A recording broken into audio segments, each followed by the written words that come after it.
Yeah, the problem is if they refresh it, even though we might be happy for them to refresh it, other people will be all mad because they'll have to Where'd take the something pasta away, salad right? go? Oh Exactly. my So, Lord. The right, world like is over.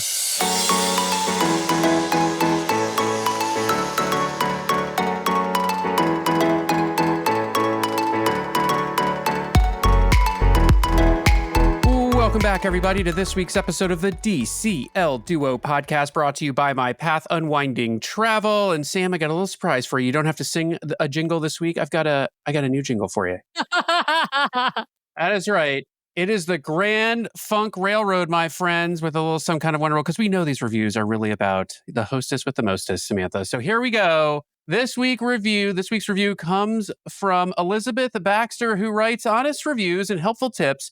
I've learned so much from this podcast. Brian's most recent review of Lookout Key was one of the best reviews I've heard. The DCL Duo is always able to highlight things you can look forward to while helping you keep realistic expectations. Well, there's a clue as to how old that review is, but and how far behind we are. But thank you, Elizabeth. I put a lot of work into that show. I appreciate the recognition there for that Yeah, particular review. So yes. Yeah, Brian jokes about people complimenting me, but Brian, that compliment was all about you. So there you go. So rare. So anyway, she's some kind of wonderful, ladies and gentlemen. It's your hostess with the mostest, Samantha, to introduce our guest and our topic for the evening. And thank you, Elizabeth, for that review. As always, for all of you out there listening, if you want to help out the show, one of the easiest ways to do it, head over to Apple Podcasts, leave us those 5-star reviews, hit those 5 stars, leave us a written review, and we will read it on the air at the top of one of our main episodes. Now back to you, Sam. Some kind of wonderful. Don't forget to subscribe to us on YouTube and to like the episodes there, as well as it helps to spread the DCL Duo awareness in the community. All right. Well, we are super excited. Don't forget when you're in the hot tub, tell everyone about the DCL Duo. That's right. When you're on the hot tub on the adult pool deck or wherever. Well, anyway, I'm super excited. We're having it's a three-peat guest, meaning he has been on the show twice before. He is now a Gold Castaway Club member. Welcome to the Gold Castaway Club, and welcome back to the show, Scott. Hey, Scott. Hey guys, welcome back, and a big hello from Dallas, Texas to everybody out there in the DCL Duo land. It's great to be back and see Brian and Sam again. Thanks for having me back on the show. We are so excited to have you back on. We were so happy when we saw you were scheduled on the calendar for this weekend. We were like, yes, we get to talk to Scott. It's been too long.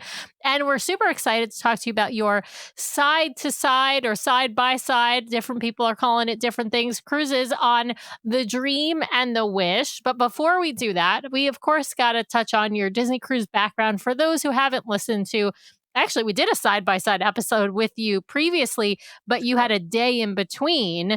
And this one's going to be actually like a back-to-back where you do the same day. But why don't you tell folks your cruising background, which ships you've been on, and what kind of itineraries you've been on previous to this one?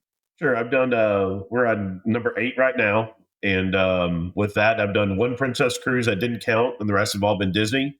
I'm doing for the Grand Slam of Chekhovs. So all we're missing now is the Wonder and the Treasure. And those are hopefully in progress soon to check those off the list. But this was a great opportunity to cruise. I've also been to the parks for all my life as a kid, probably about 15 trips. So I'm an avid Disney cruiser. And in my humble opinion, no other cruise lines exist except Disney. They just don't exist. We just pretend like they don't even exist. There's a lot of great cruise lines out there, but I really get the most, for the relaxation out of the Disney cruise line, their customer service. It's really amazing. Absolutely. We keep going back, even though we've ventured over to other cruise lines as well. Well, let's start with why you booked these particular itineraries on the Dream and the Wish, and why you decided to book a side to side. Why not just book, I don't know, let's say like a 7-night on the Treasure? Why book the Dream and the Wish and put them on the have to change ships and actually change ports as well? So we were working on checking off. We had the Dream to take care of, and the Wish we'd already been on last year on our cruise for our summer vacation. But the Wish was a 3-night cruise, and by the time we really get on the ship, it was time to get off. So it was one of those, check some opportunities and things lined up. But the biggest thing was I became a travel agent in March to offset some of our own costs to help be able to book our family travel and things like that. And the amount of deals that were out there, regardless of being a travel agent or not, I couldn't pass up. So the Dream was a 4-night. I'm sorry, Dream was a 3-night, and the Wish was a 4-night cruise, and I couldn't pass up the price. We did cheat.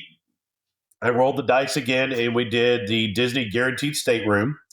We had an amazing room on the Disney Dream. We were at the back of the boat, deck 6, with an extended veranda and extended balcony on the back of the boat. Amazing.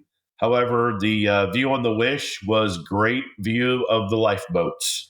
Just to let you know, they do not change, they do not move, and the lifeboats are right there. Yeah, the Not so lifeboats. lucky on that one. Yeah, the lifeboats only move if they're doing one of those practice lifeboat missions, right? Where they have to do so that's generally done at port, right? So if you're at a port, occasionally they've got to do every so often they have to do these like safety drills, right? And sometimes that means it does mean taking out lifeboats, but the one that's in front of your window might not be the one that's taken out. The guaranteed rooms are, I think, a great option if you're not particular about where your room is located on the ship, meaning you don't care if it's forward, aft, midship. You're not really particular about what floor you're going to be on. And of course, you're picking a category of room. So if you can book a GTY, inside or veranda or ocean view or whatever, and you'll get that class or better. So there is obviously, like I said, a risk if you're particular about your room, but if you're not particular about your room location really, or your view, then it's a really great option. Well, You really spend the time just to go in the room to sleep and rest and everything else. So we're really within the boat. So saving that extra money was great. It was a great investment for our family, and I really enjoyed that. The price savings I couldn't beat. I mean, yeah, both cruises were almost half off. that's awesome. Now you guys are traveling from Texas, and you were going to Port Everglades first, right? Now tell us. I'm imagining you arrive the night before? Yes. So I looked at all the different airfare options, and this time we ended up going from Dallas Fort Worth International Airport to Fort Lauderdale. We flew in there, and when we flew in there, we landed, or it was an early morning flight. I think we departed about 7 or 8 in the morning, and we were in the hotel at the Marriott Harbor Beach Resort by 12 noon. And so it was a great flight in. Fort Lauderdale Airport was a very good airport. We took a cab from the airport to the Marriott and was able to settle in there and enjoy the beach resort for a day, because that is a Disney Cruise Line preferred hotel vendor. Nice. And then were you able to take Disney transportation to the port then because of Correct. that choice? Yeah, that's a really nice option. We had group 7 originally in our boarding, and we went from group 7 to group 2 from that hotel. And it was great. There was only about 30 folks that were in that hotel that we went with and picked up and took off. A key to what we learned, the Disney price for the Marriott Harborside is very high. However, if you book it yourself, you'll save that money and still tell Disney you're staying there, and you can still get the perk of riding the Disney Cruise Line transportation in and saving that money and getting the upgraded boarding group. The second time we've been at that hotel, it's the second time where they have upgraded our boarding groups from whatever group you were in to group 2. So just an FYI, it's a great experience. That's a great tip. I did not know that you could book it direct and then still get it sort of linked up with Disney. That's a fantastic option if you get it at a lower If you call back cost. to customer service and tell them that you booked it yourself and you are staying at theirs and you can prove it, they will give you all the same courtesies of that. And it's about $150 cheaper booking it yourself. Wow, that's crazy savings. It was right. Well, crazy Scott, savings. yeah. Tell us who was in your sailing party for this trip. So this one was just my dad, myself, and my 16-year-old daughter. And she is a Disney cruise fanatic just like me. We have the matching shirts. We have all things magical. And since school had just got out, this was kind of a congratulations gift of, you've done really well. She's had a really good, successful sophomore year. And so it was a nice little thank you of congratulations. And there's a lot of pixie dust that happened in this trip. So we'll get into that later on in our experience. I love that. I love that. All right. Well, we don't need to talk much about the port experience at Fort Lauderdale, I feel like, because it's really smooth sailing these days. It is a nice port, though. It It's a is a really nice nice port. I feel like it's actually, I think, kind of in a lot of ways nicer than Port Canaveral, and because it's a new terminal, and it's a well-oiled machine. One, it's a very busy port, but especially the Disney terminal is just like a well-run machine. You guys got on pretty early then because you said you were bumped from Group 7 to Group 2. About what time did you get onto the Disney Dream? So, Sam, we took the first bus out from the Marriott. We loaded at about 9:30, 9:45. We were sitting in the Disney Cruise Terminal at 10:30. We were on the boat by 10:50. We literally walked through security and they would call group 2 and we were getting on the boat. We were on the boat by like 10:50. It was amazing. I agree with Brian.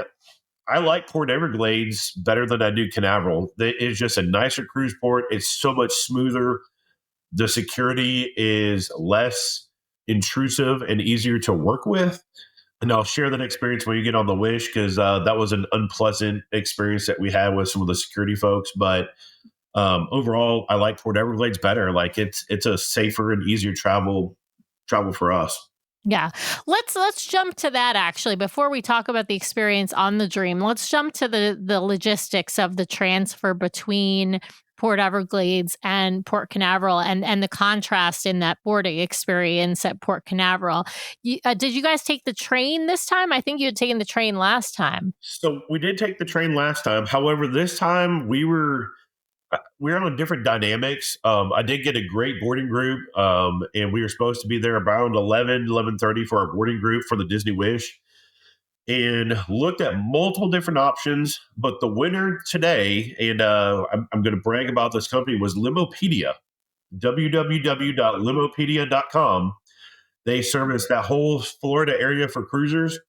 Our driver was great. He brought a black car SUV. We asked him to be there at 9. He was sitting at the port at 8:15 waiting on us. We had time to leisurely enjoy our breakfast.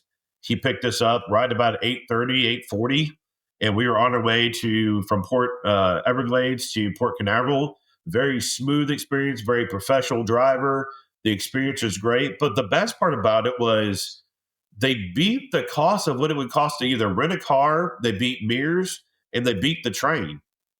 So overall, it was a great experience. They were on time, very professional. They communicated very well with their communication system with text and emails. Overall, super impressed. I wrote them a really great review on the internet because of that. I was actually kind of sketchy with Limopedia, but they actually was a really great company. So Yeah, kudos to it's kind of Limopedia. a silly name. Yeah, kind of a silly name, but I'm glad it worked out so well. Tell us about the port experience at for the Wish, because you were going to Port Canaveral, but because you're on the Wish, you're on out of Terminal 10, not Terminal 8, which is Terminal 8 is Disney's dedicated terminal at Port Canaveral. Terminal 10 is I'll call it the spillover, right? So they are using Terminal 10, but it's not a dedicated Disney terminal. I think it's Carnival that uses it some other day of the week, or maybe it's another cruise line that uses it. And so the terminal is completely nondescript. There's no Disney theming to it, which is fine. I mean, a lot of the terminals like Galveston and San Diego and a lot of the ports that Disney sails out of, Vancouver, they aren't Disney themed because they're not specific to Disney. But tell us, how did the port experience compare, in Port Canaveral to Port Everglades? So Port Everglades is, like what Brian said, a very, very smooth running machine. In and out, you can get in and out of security in there in less than 5 minutes. I mean, and that's even on a busy, packed day. Cruise Terminal 10, this is the first time we ever showed up in a car, not on Disney transportation. So we were put across the street.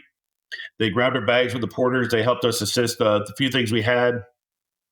And we walked in and we were in our staging area for the lines.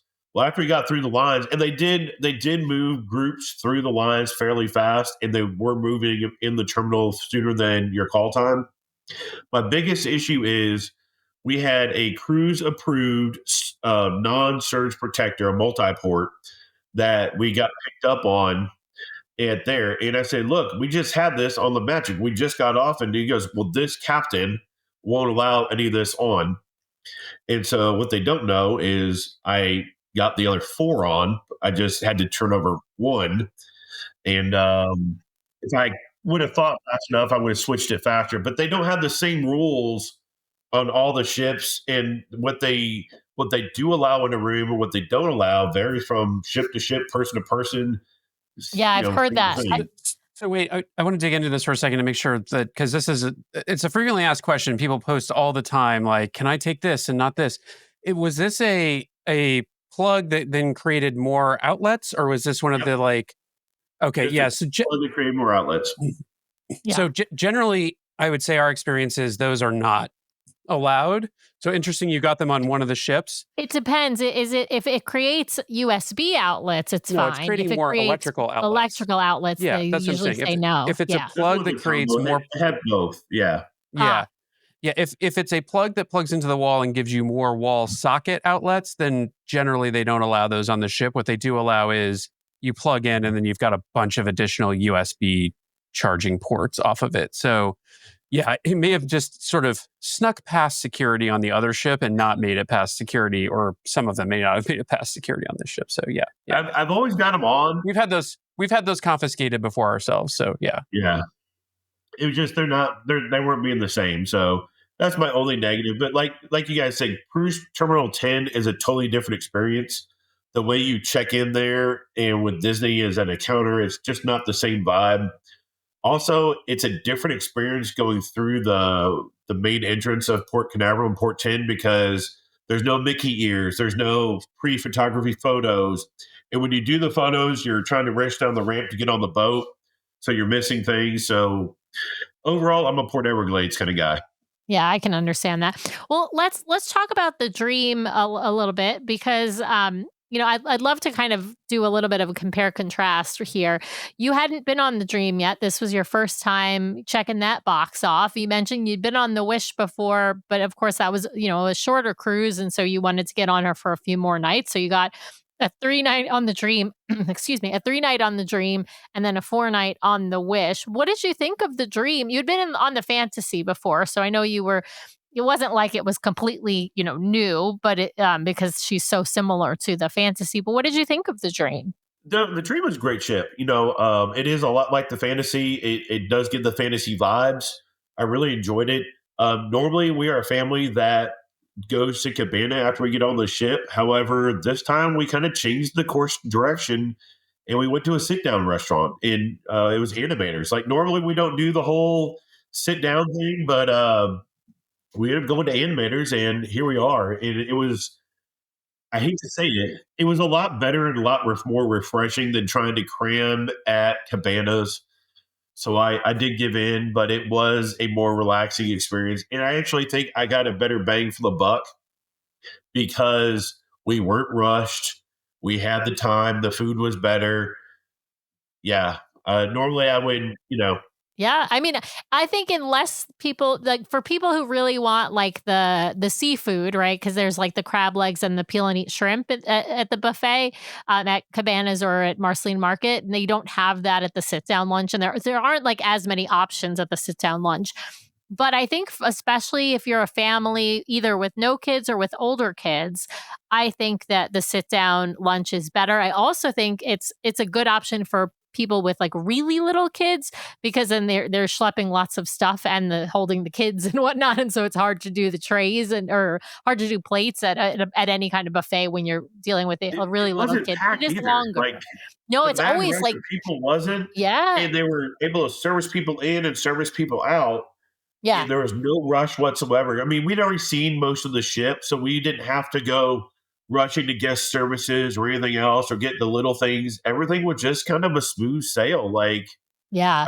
I think I think it's the more relaxing way. I understand for people who are like, we need to have a really quick lunch and then get a bunch of stuff done. So I totally get that. Then the sit down is not going to be a good option. Or for those kids who don't want to, sort of sit and wait a little bit for the food.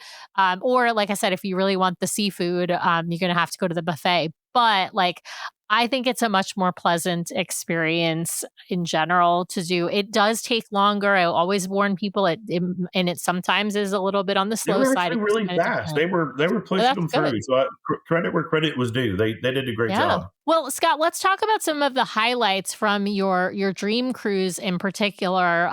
Tell us, like, I mean, this is a short cruise, 3 nights. What kind of stuff did you guys get up to? You, your dad, and your 16-year-old. I can't believe she's 16 already. I'm like thinking So it's Sam, kind of crazy. this is going to be the plot twist for you of the surprise of the day. So, as you know, my daughter is very big into theater. She's been doing theater now for the past several years. They went to a lot of state competitions this year and regional competitions with their theater team. And so she's super big. So, here it is, our first night of Disney Dream.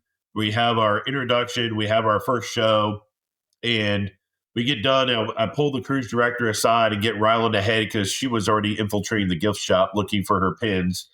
And I said, I need a favor. I need to see if you can help me with some pixie dust. And he looked at me and goes, let me see what I can do.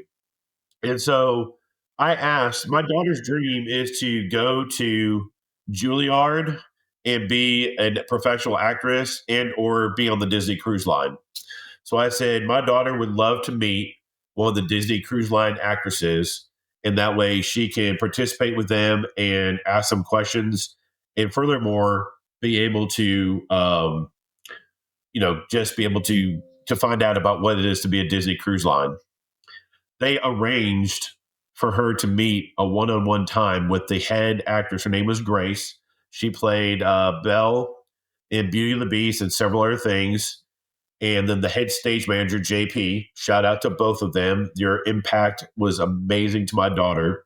We met an hour before the show, closed theater, and Grace sat with my daughter for 30 minutes and asked questions. It was the most amazing thing in the show. Well, we wanted to be respectful of the time.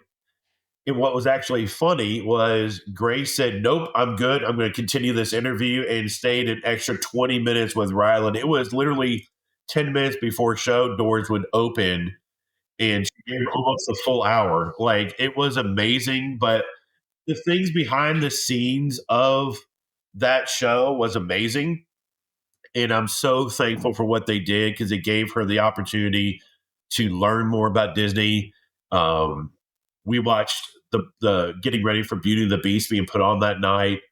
All those things that happened, it was an amazing experience. It really just hyped her up. She cried. She was so happy. So shout out to the Disney Magic crew. Shout out to Or JP. Disney Shout out to Dream. Grace. I'm sorry, Disney Dream. Excuse me.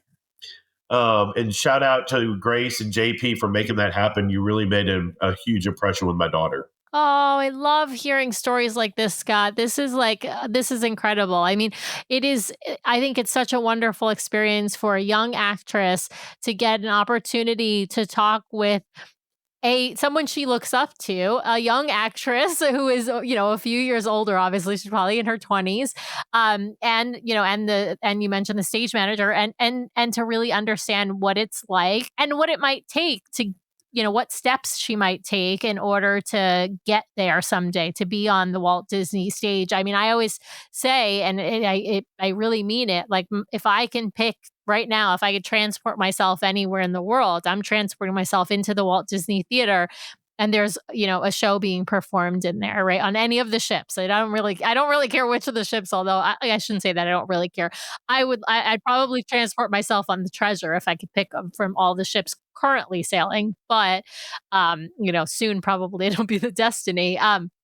But yeah, I mean, they're just the Beauty and the Beast is such an incredible show that the cast is just incredible. Disney does such a good job of recruiting and hiring for all their casts, but especially entertainment because it's such an important part of their brand. It's such an important part of the ship experience. I love that. I love that. What were some of the other stuff you guys got up to? I mean, I don't know that there's anything that's going to sort of beat that. So don't feel like you need to try to beat that. But like, what were some of the other fun things that you guys did? Did you do, some trivia? Did you spend some time on the pool deck? What kind of stuff did you guys get up to? One more thing about how they delivered that message. Ryland had no idea I did this. And so they notified her through the Disney Cruise Line app and sent her a message to our stateroom. You've been cordially invited by the theater production team to meet here, do this, this, and this. And there was a loud scream when she got the message that was in our room. That I'm pretty sure someone probably thought I murdered her on the ship of just excitement and glee. So again, that Disney pixie dust magic is something that we can't give and can't give away. That. Now, to answer some of your other part, um, I have a severe problem with Disney right now. It's called bingo. It has created a severe, severe, severe An problem. addiction. We're talking like 5 and 6 tablets addiction. Oh my And God, Scott. yes, it's surrounded by the tablets. I actually enjoy that. That is a really fun program to do, and really enjoyed it. The other thing is, I Wait, made but it. did you win it? Did you just spend money or did I you made win some any money? small. I made some small wins. I made two, one on Okay. the wish and one on the dream. I Okay. was one number away from the big jackpot Oh, of fifty that's what five always hundred happens. dollars on the wish. It was so close. The lady in front of Ugh, me got it. yeah. Then I won twice on the dream. They were both small pots, but enough to pay for the habit. Another one is the last night we did a adults theme with trivia and everything else. And one thing I want to give credit to the Disney Cruise Line staff was how they're able to really engage adults to do these games and trivia questions. Like I was just going down there to just have a drink and chill out. Next thing you know, we're playing memory and looking for these clues as a team, and we're getting involved. Then they changed another game to make your team dance and get all these points. Well, I ended up being a team captain, and we're just having a great time. It was the last night on the cruise, and They just rope you in, Scott. I mean, they, they do rope they you in. yeah, they're very engaging. I think that's the other thing is they look for I think when they pick their entertainment cast, right? These folks who run the game shows, not just the stage actors and actresses, they're looking for people who are extroverted, engaging, really draw people in with their personalities and like these people, next thing you know, Scott's, dancing in the middle of the I had a stage. group of 35 in order to get us points. I had to make them dance, and they actually got involved, and it was truly fun on the last night. I want to do one other thing and hit a highlight here is we talked about in your shows about the Facebook groups, and they're all privately run by different folks, but you can really engage your Facebook groups too to leverage if you're traveling alone as a single adult. You can travel and rope those groups to your leverage of finding friends to meet on board. I met a great family that was from Ohio, and we were able to connect before, and we had a great time just laughing and joking, and the kids had fun, but we were able to still enjoy the company and just meet new people on the ship. So I will say this: even if you're a Disney single dad, you can still have a blast on the boat, and you can still connect and still find the magic of Disney anywhere you go within the ships. And so that's another magical thing. And last but not least, when we talk about entertainment, you cannot forget the wonderful spa staff. I did investigate, like I do every other ship, the med spa to make sure they were up to appropriate Disney standards, and they did pass. So shout out to the crew there. I love it. I love it. Now, I've got to ask: did you, for this other family, did you guys like arrange to eat together and stuff, or like link up No, ahead of time to eat? No, you just met up on we board. just met, and what was funny is we were doing our muster drill, and we ended up accidentally being right by each other. We didn't know it until we found it. And so we were literally right next to each other because we were texting. And then next thing you know, we turned around and there we were. So no, it was a great opportunity to have some fun and to meet some fellow people. They pixie dusted us with some gifts from the fishing center group they were in. And so shout out to that family, that special family. Oh, I love that. I always think it's great, like especially if you're, a smaller family like you guys are, like we are. It's kind of nice to make those connections ahead of time to meet up on board, maybe even arrange to, link up for dining, which you can do by just calling Disney Cruise Line. Or if you have a travel agent, you can have your travel agent call Disney Cruise Line to arrange that. But it's that way, if you'll get linked up for dining, meaning you'll get seated together at the same table in the same dining rotation, the same time. And then you have all sort of already made friends kind of built in. And I think it's really helpful, particularly when you have a kid that maybe is a little bit shy and maybe not going to go to the kids club, the tween club, the teen club on their own. And if you find them, a friend that is of similar age, it kind of helps break the ice and might actually encourage them to experience the teen club or the tween club or the kids. Speaking of that, wait, can I just say one thing here? Like, Scott, love this idea. We've also had really good luck getting seated with fun families on the cruise line. So I know everyone seems to gravitate towards like, I want to dine by myself. I don't want to dine with other people. But I have found that overall, we have definitely heard of some misses and we've had a couple ourselves. But overall, I think Disney does a really nice job like pairing up families that will seem to like meld together nicely at dinner. So if you're traveling as a family and you're interested in making some friends, I think that's also a good way to do it. It's just let Disney pair you up with some people for dinner. So yeah, I wanted to ask, is Rylan, does she go to the teen club? Oh yeah, we can't get her out of there. Like we see her at dinner time. She'll leave at whenever she wakes up, and then she will come back for dinner. Yeah. Oftentimes we don't even see her for lunch. She'll come back for dinner. And because that is our only requirement, the show and dinner. Right. We do the show together as a family and dinner. And then she leaves dinner right after dessert and rushes down, and we won't see her until midnight or 1 or 2. I will have to embarrass my daughter a little bit because she'll hear this down the road, but she actually met her boyfriend on the Disney cruise ship this year from the Vibe. Oh my God. Yeah. Wow. So it's a long distance thing, but kudos to them. She kept it hush hush until we get back because she did not want me to throw the boyfriend overboard or arrest him and put him in the jail. But right. She didn't want he's actually a really nice, sweet young man, and great opportunity. When your dad's a law enforcement officer, I might hold off as well. Yes. I know. It's like cleaning the shotgun, right? Like I always joke with Sam. I would buy the gun, not the ammo, and then just be constantly polishing the gun if we had a daughter. So yeah, just to freak people out. This is just not that Brian's actually going to do anything with it. He's just making a joke. All right. But, well, hey, the very first girlfriend I had when I showed up to her house, her dad was in the Army Reserves and he was heading out for his weekend and his fatigues with his sidearm. And so, that set a tone for life. Are you listening to our show because you want to make the most out of your next vacation? Great news. The fabulous team over at My Path Unwinding Travel can help guide you so you don't miss a thing. Their team of professional travel advisors are caring, knowledgeable, and experienced. It's why we use them to book our own travel. My Path Unwinding Travel is an authorized Disney vacation planner, which means they are recognized by Disney for their expertise and service. They have sailed on all the Disney ships, including in concierge, visited the theme parks, adventured with Disney, relaxed at Aulani, and so much more. Whether it's a Disney cruise, a theme park vacation, or Adventures by Disney, or if you are looking to expand beyond the mouse, My Path Unwinding Travel will elevate your next vacation planning experience. Even if you have already booked, reach out for a complimentary consultation to make your vacation even more magical. Ready to talk to the experts? Head over to mypathunwinding.com/DCL Duo or email dclduo@mypathunwinding.com so they know we sent you their way. Thanks, My Path Unwinding, for sponsoring today's show. Now back to the episode.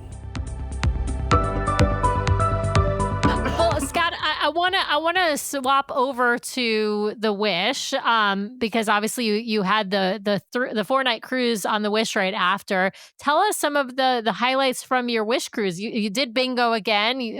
Obviously you mentioned that, but did you find like you got to really experience the Wish a little bit more now that you were on one for the second time, but also for 4 nights instead of 3 nights? Yeah. So I want to start off with a really dynamic rescue that Disney did not talk about. And really kudos to the United States Coast Guard in Miami, Florida, Miami-Dade Rescue. Man, those guys are some amazing heroes. So it is, we leave Port Canaveral, we head out, we're in the middle of the ocean. It is day 2, it's a sea day. It's about 3 o'clock in the afternoon, and the boat starts to slow down. And I was on the treadmill, and next thing you know, we're starting to spin. And I'm like, what's going on? That's kind of weird. And the captain gets on and says, hey guys, we've had a medical emergency. We need to turn back around, and we are heading back to Miami immediately. And they were full guns ablazing. He goes, look, this won't affect anything. We got to go back. Well, I thought it was kind of weird. So we haul tail, and you could feel the boat moving. I mean, we were rocking. We see port in sight, and the ship starts to slow down. And I'm on the treadmill, and I see the Coast Guard boat start coming around. So I was like, oh, this will be kind of cool to watch in my line of work. Ended up going on and watching it, and they're right below us where they're getting the kid out. It was unfortunately it was an unconscious kid. But where I really want to highlight the crew and the Coast Guard and the paramedics for the work they were doing. There was a Disney Cruise Line member who was carrying the baby or this young kid. And unfortunately, the guy wasn't able to wear a life vest because it couldn't carry the kid in a life vest. But the paramedics and the Coast Guard people worked so hard to get that boat to stay steady. They were able to cross them over together with no life vest, and the Disney worker with no life vest, get them on, provide the life-saving care they needed. And the Disney doctor got on the boat, and they took good care of that patient. But shout out to the United States Coast Guard for what they do. Shout out to Miami-Dade Fire Rescue for what they were doing to save those lives, and the captain make the split decision to make it back. So I really want to give a huge shout out to those rescue workers. It was so nice that everybody that was watching this happen, as soon as they crossed and they got the kid there, they were clapping and cheering him on. I mean, that's the true Disney spirit of when these people are on the boat. So shout out to all those folks that made that happen. That was a magic. That was some really amazing things for the family, for all of us, and to watch that. So I want to give credit where credit is due.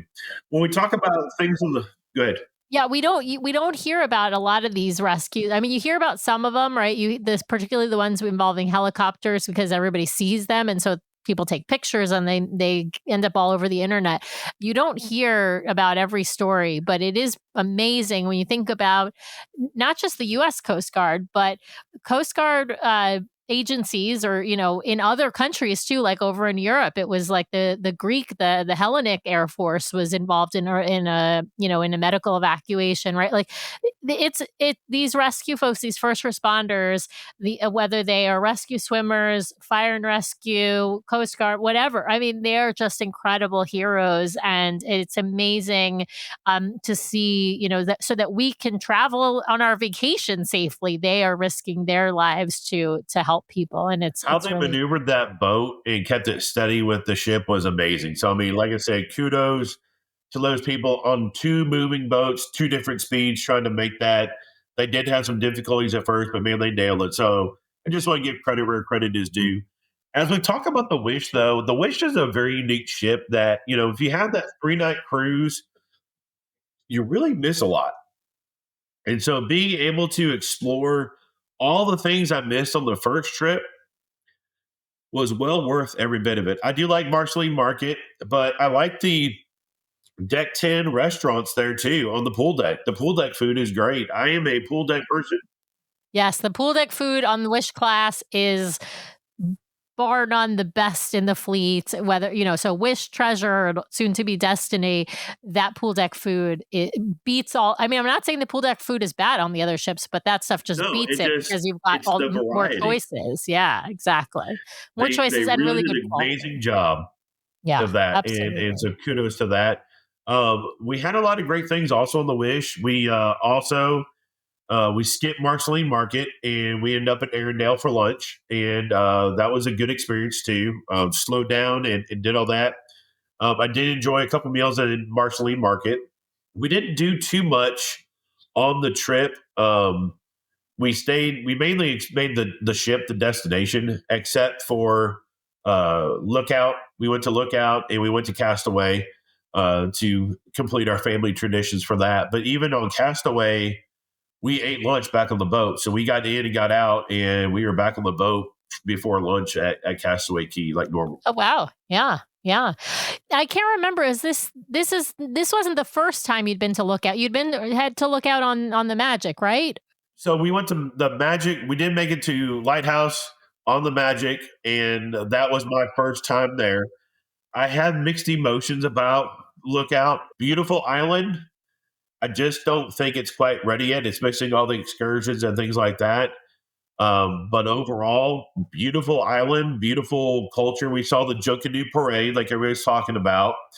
That was an experience. I really enjoyed that. The island has pretty beach, pretty areas, but I just don't think it's put together. It's not a smooth put together.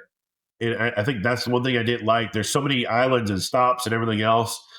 And I'll be honest with you. I was not a fan of True Barbecue. Just not a fan of that. We ate it, but I wanted to try and get the experience, but I would rather ate back on the boat.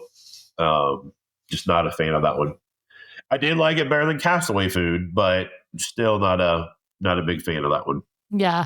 Interesting. I mean I agree overall that I think the food on the ship is generally better than the food at either Lookout or Castaway, but I think Lookout is an improvement over Castaway as well. And I don't think the food is bad at either place, but I think the quality of the food on the ship generally is better. But I found that at other private island experiences on other cruise lines as well. Like I think on, Coco Key is also I think the food is generally better on the ship than at Coco Key. I think the same for Virgin's Bimini Beach Club, which I think the food at the beach club was actually like not even edible, like really bad.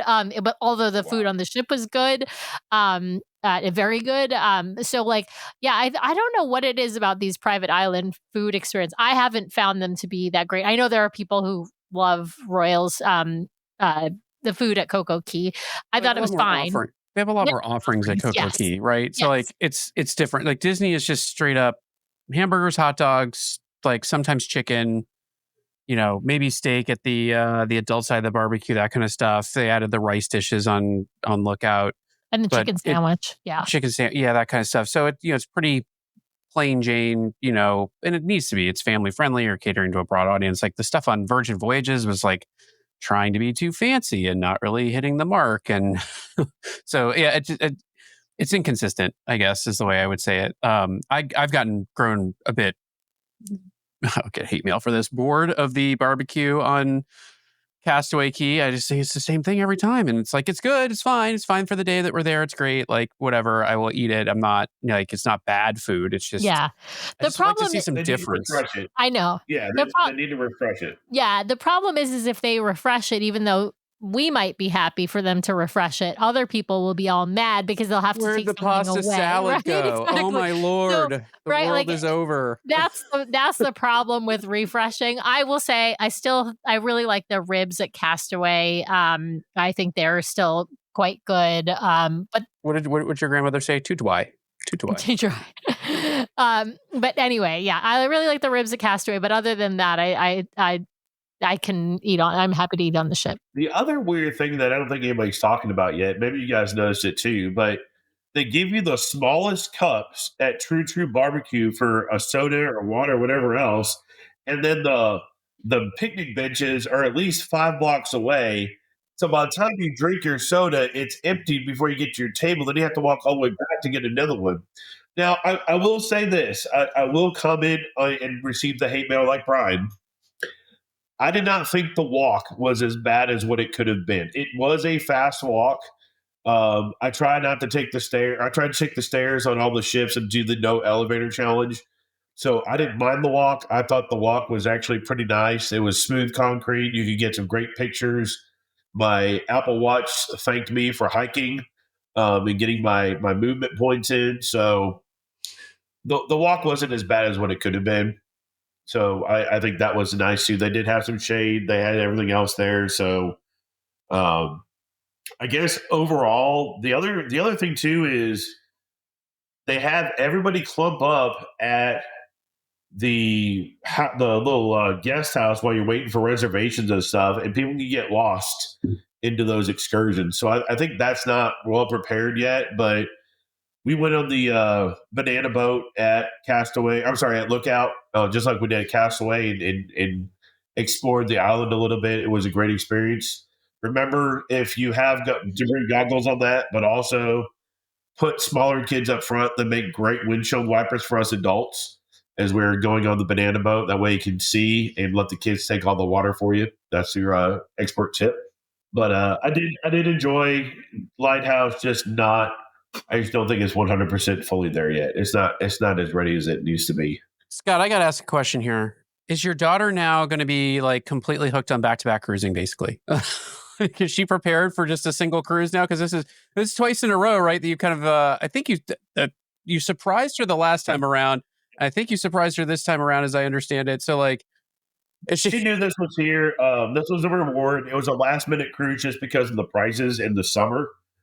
I will say this. The reason why we did the back to back was to check the different boats off our list. And the Magic was hanging around there, and it was a great opportunity. Now all we have left is the Treasure and the Destiny, and I'm hoping and Wonder, right? Hey, yeah, I'm just gonna throw it out there. Another side to side opportunity, because you could do 7 nights on the Treasure, head down to Fort Lauderdale and get on the Destiny for a 4-nighter, maybe a 5-nighter. I don't know. But Brian, I'll tell you this much: we spent less on the 7 nights we were on the boat. Yes, going side to side than we would have on the Treasure on a 7-night nights. cruise. Yeah. That's absolutely we did this true. cruise under $5,000 total with airfare and the hotel room. Wow, for 3 of us on a 7-night cruise on 2 boats. I mean, I couldn't pass it up. Yeah, no, that's an excellent deal. And because the Treasure is still the newest ship in the fleet, and because she's doing a 7-night itinerary, she's going to be more expensive. I mean, that's just between $8,000 and $9,000, and it's just super expensive. I mean, these cruises were $1,500 to $2,000. And for 3 of us, and we're in the Veranda, a 4A category. I mean, we weren't anything spectacular on it with a guaranteed stateroom. That knocked it down even further. It was worth the risk of getting the room. And like I said, on the Magic, we were on the back of the boat with the extended veranda. That was one of the best views I've ever had. I'll be honest with you. Scott, one question, I didn't ask when we were talking about the transfer between ships, and I'm imagining the answer to this is no, but correct me if I'm wrong. Did Disney do knowing that you were side to side transferring from, Fort Lauderdale to Port Canaveral, did Disney do anything to facilitate any kind of anything, whether that's luggage transfer or anything like that? No. Okay. I didn't think so. They do it at Port Canaveral. If you're switching from one ship to another, we're hearing now. Yeah, if you're doing side to side off the ship, on the ship, same day, between the Treasure and the Wish, I think is the only way you could maybe do that right now. Although the Magic, no, it's the Fantasy and the Wish, Brian. Fantasy and the Wish. They're both there on Friday. So Friday is the only day that you could at Port Canaveral. Friday is the only day where you could switch from one ship to the other, and it would be either the Fantasy to the Wish or the Wish to the Fantasy, because of the way that that's why they have 2 ports. That's why they have the Fantasy and the Treasure are at Terminal 8 and the Wish is at Terminal 10. And so on Fridays, every other Friday actually is an opportunity for somebody to do a side to side, but staying at Port Canaveral. You do have to switch terminals. But where I was trying to get with my comment is when they do that, I have heard that they gather the side to side cruisers similar to back, and there's like a bus transfer, a little shuttle transfer potentially over to the other port with your luggage. So it sounds like if you're at Port Canaveral moving between the 2 ships, they do something to facilitate. So yeah. And one of the things I am kind of surprised about is Disney Transport didn't offer anything from Everglades to Canaveral to try to, because we weren't the only customers doing that. So I'm surprised they didn't have an option for that on DCL Transport. Yeah, I think the problem is that they just don't have enough necessarily consistently, and so if they knew they could fill a bus of 40 people every time, I think they would do that. But I don't know that they have that kind of consistency. And they do have people going one direction, they might have people going the other direction. So they can't put those folks together on the same transportation. So I think it's just a matter of efficiencies. They haven't, I don't think they're having enough people do it to make it efficient to offer something like that. All right. Well, I don't, is it that time, Brian, or have we? before we head over to Scott, is there anything that we missed talking about that you want to be sure to share? I got to see the Golden Mickeys this year. I haven't seen that yet. That was interesting. I've heard that on the show, but have not experienced the Golden Mickeys. Interesting. Interesting is never a good adjective. Yes. There's nothing like sitting in the Walt Disney World Theater and they're doing their promo commercials outside and they're getting all the guests hyped up. And you see a certain 16-year-old female that may be your daughter with a loud screaming voice on the projection theme, and you're just not ready for that yet. That happened. So she was very excited for that one. But also, I'm going to give kudos here to Beauty and the Beast. I have not seen Beauty and the Beast on the Disney Cruise Line. I'm really impressed how they make the different props work and how they can take a prop and just whiz it in, whiz it out with magnets or whatever else they use. I mean, I hate to say it, but man, Beauty and the Beast was spot on. That was definitely. I mean, it's won awards. It was introduced on the Dream. It's of course now on the Treasure as well. But its introduction on the Dream it won awards for because it's such a wonderful. It's not just a wonderful show because of the music and the acting, but the way that they've staged it, the use of puppetry, the use of props, the use of set design, all of that, and the use of screens and technology in that as well. It is a fantastic theatrical marvel. I am super impressed with how they do all that. I will also say that one thing that I'm super impressed too is just all the shows. Like I do like Aladdin. I've seen Aladdin several times, but like the Little Mermaid, you believe the puppets are real. Like I hate to say it, but they are just it's the Disney magic itself. Shout out to the serving team that we had on the Wish. They were a really amazing team. I think the food was great this time. We didn't really have any bad meals. We didn't do any upgrades or anything like that. But I'll tell everybody this, each ship has its own flavor and its own distinct touches. Take the time to make the ship your destination to really enjoy the most of the ship. And I think that's one of the things that I like the most about traveling on all the Disney ships is seeing it. We missed so much on the Disney Wish the first time. I'm glad we got to see it the second time. And the one thing too, when we went on the Disney Wish the first time last year, there was so much hate. It's either they like the Wish or they hate the Wish. There's not a lot of in between. I'm a firm believer now. I like the Wish class. I think the way they have it set up and the way it operates, it's a lot smoother than the Fantasy. Because it takes out that third stairwell, that third bank. It actually runs really, really smooth, and you can get more people flow. So the people that were doubters of the Wish class ship, I mean, I'm a fan of it.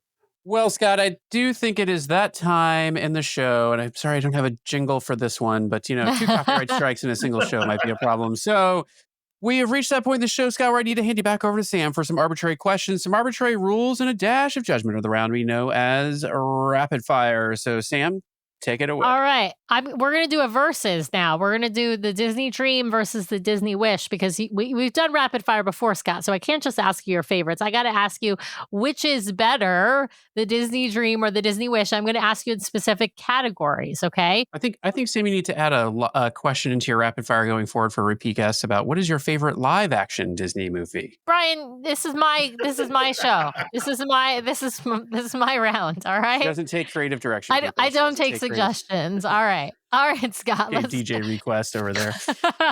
Let's start with decor, like overall theming and decor of the ship. Which one did you like better, the Dream or the Wish?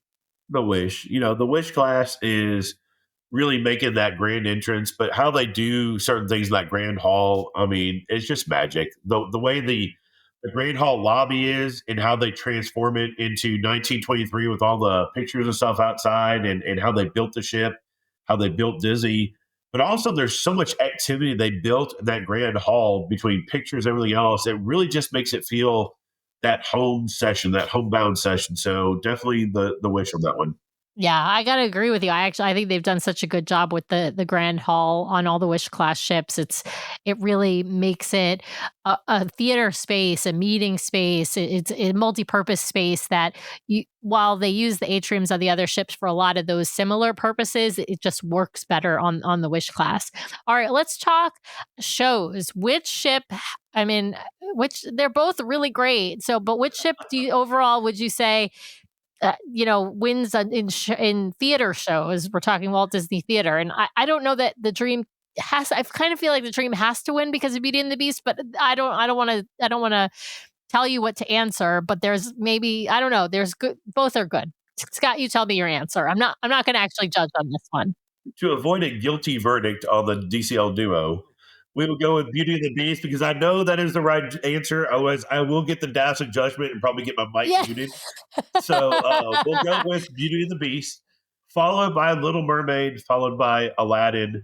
And you can't forget, Disney's special one on the Wish with the father and the daughter, Oh, you mean on the Garden on Grove. yeah, Believe on the Dream. Believe Yeah. that's it. Yeah, Yeah. I mean, I hate to say it, as a dad with a daughter, that is one of my favorite. Makes me tear up every time.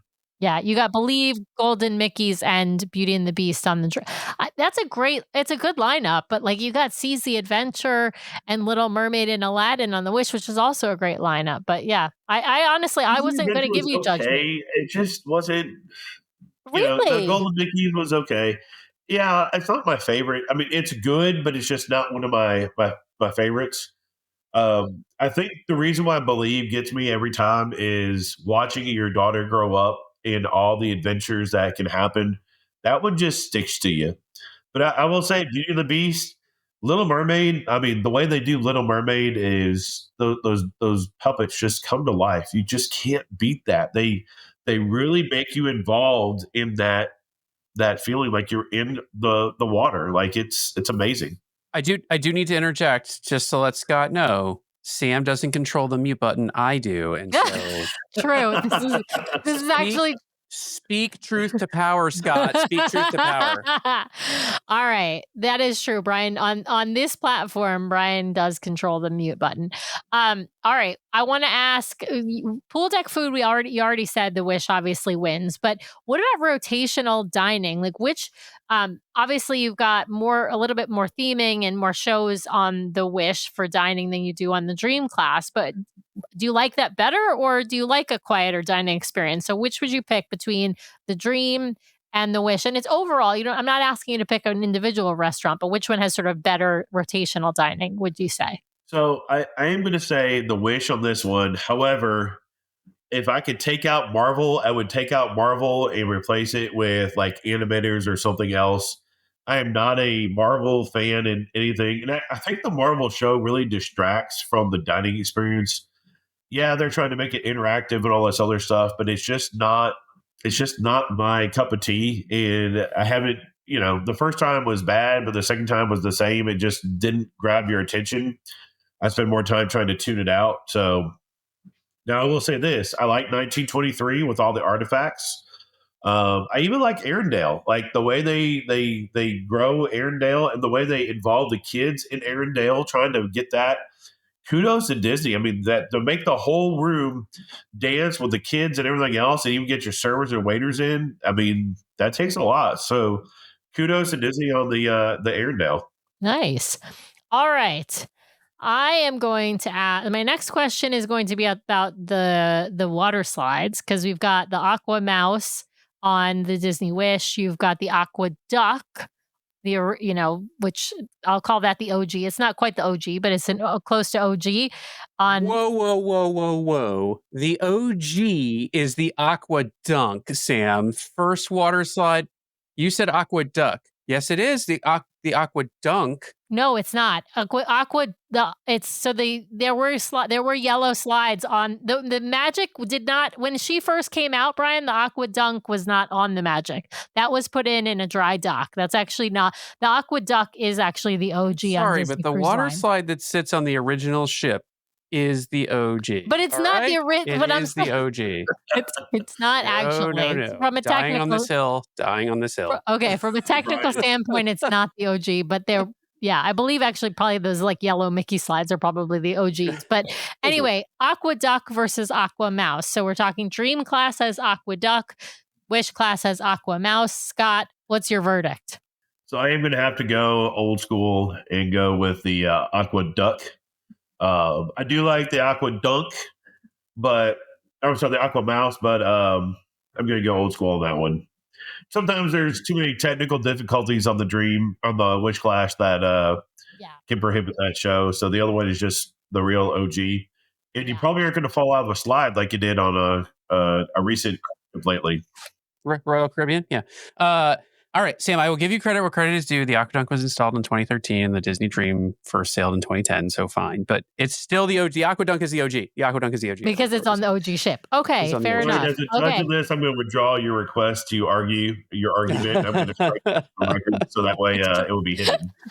I don't know, Scott. You're getting dangerously close to the mute button now. Okay, all right, keep going.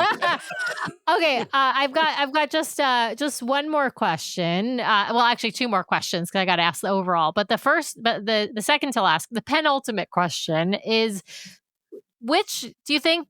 Which vibe would you think your daughter would choose? Does she have a favorite between the Wish and the Dream? Because I feel like we don't talk a lot about I was vibe. definitely given some very specific instructions about the vibe category. Okay. Yeah. Hands down, she said it was quote unquote the best group of counselors was on the Wish, and that even trumped the Fantasy. So kudos to the crew of the Wish. It was her best vibe experience. Wow, So, and it's a beautiful space. yeah. I have to say the space, the It's a vibe very space nice space. is really it's really beautiful. And they also use that space next door that's called the Hideaway. That's kind of a flex space. So they use sometimes for 1820, sometimes for vibe. It's a really beautiful space. Okay, now Before you ask that last question, just a shout out to those people that work in the vibe and all that, what they do for the kids and how they build that community across the ship. Thank you for taking our kids out of our hair for 3 and 4 days, because I really don't see my daughter, but what they do to build that and what they do to build that camaraderie and everything else. So shout out to those group of people. love that. Okay, so the last question is which one? I'm going to just open this up to which one is your favorite ship. I'm going to let you pick from the entire fleet, only the ones you've been on, of course. So obviously not the Wonder or the Treasure. But yeah, which is your favorite now? So me and my daughter have had this heated discussion, and it's not pretty at home. So just for the record, I would like to go with I'm Are going you a with the split Wish. family? We are a split family on this one. So my one is the Wish, and then the Fantasy, and then the Dream and the Magic. They're about the same. So I'll let those be third and fourth. She is a diehard Fantasy. First ship, best ship. Yeah. And then she goes with the Magic, and then the Wish, and down to the Dream. So, she felt the vibes from the Fantasy on the Dream. Yeah. I think a lot of that does though. There is that bias of the first ship that you've been on, or you had just a really fantastic experience on a particular ship, and so that some of that is that, and not necessarily the ship. I think we get some of that as well. But all the ships are fantastic. Listen, Scott, we of course love having you on the show. We're of course going to have you back. Do you have anything booked? Like what's next on the Disney cruise agenda for you and for the family? So I'm on Operation Santa Claus right now. I just joined being a travel agent in March just to get some of the perks and be able to book that. But I'm looking at either doing the Destiny around Christmas time this year, or possibly sailing out of Galveston for the Dream or Magic. I can't remember which one it is. That's going to be coming out. They have some incredible deals on the platform right now, and so that is something great. As someone from Dallas, Texas, we're really excited getting a Disney ship down in Galveston full time here in 2027. So that's going to be a great experience for us. We can cruise even more and even closer. I don't even care what ship they send us. It'll be just nice to have that Disney here. So when we need it, it's just a quick hop, skip, and a jump down to the port. It's only about 5 or 6 hours, and then that's worth the drive for us. So we're pretty excited. So my goal is to make Christmas at Disney this year and really make it special and really have a great relaxing year. Well, we cannot fault you there because we will be spending Disney Christmas with Disney this year just at Alani. So I think Disney is always they always do the holidays right. Like I have yet to have a bad holiday experience. Well, geez, I shouldn't say that. All of our holiday experiences thus far have been fantastic. I will put it that way. We had one bad Thanksgiving experience, but it wasn't. Yeah, we were sick. It wasn't. Disney didn't do anything wrong. We were on the Fantasy. We had just all happened to get sick, and so it was not a great cruise. But that was not Disney's fault. That was just us getting sick. About 2 or 3 years ago, we had a Disney cruise at Christmas time, and it was truly the most amazing thing, and how it pulls your family together. And the way I look at it is, instead of having gifts that are just going to last a week or two, this is a family memory, and you can put there, in your family core memories, and just have that opportunity to spend it with your family and really make the most of it. We too are looking forward to see what the fleet has in store for new ports. We're hoping for a permanent West Coast-based ship here coming up soon. And as we're recording this, we're all holding our breath for itinerary releases and maybe hoping that will come. This is mid-August, so we're all hoping it comes next week, perhaps. The itineraries are getting a little thin for Disney at this point, so would love to see those. But yes, Scott, excited to have you back in the future. Be sure to reach out. We'd love to have you back and hear all about your future Disney Cruise Line adventures. But for now, we'll just say thank you so much for coming on the show, spending some time with us and our audience. We really, really appreciate it. Sam and Brian, it's always an honor to be here. And thanks to the DCL Duo Nation that's out there supporting y'all. And can't wait to make it a fourth time and spend there. My biggest goal is to hopefully we connect on one of our Disney ships together to spend our time together. But thank you again for having me, and a big howdy to all the folks out there from Dallas, Texas. Yes, we want to meet up on a ship for sure, Scott. When they start sailing out of Galveston permanently, I think we're going to finally find our way down there to do that. So yes, I still get the title of executive security for the DCL Duo. I haven't lost that title yet. I think you're much more qualified than our current security crew. Sorry, Tracy. That's right. Yeah. That's right. Thanks, Scott.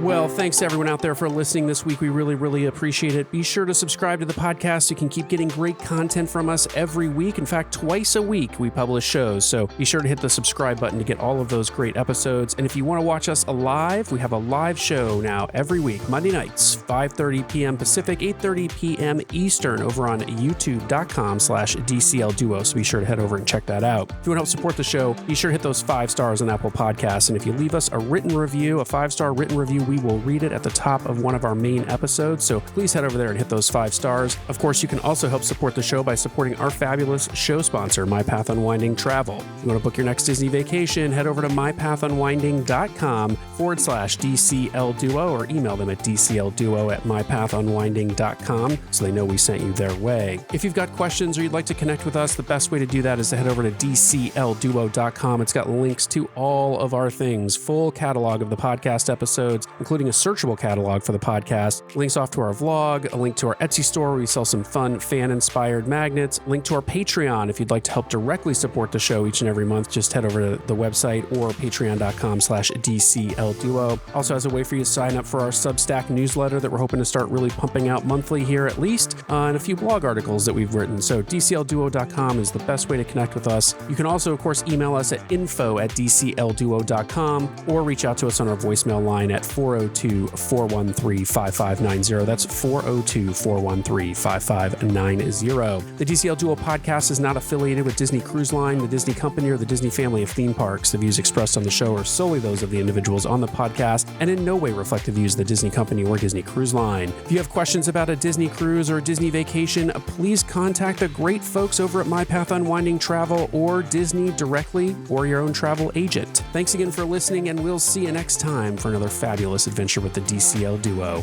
Good night.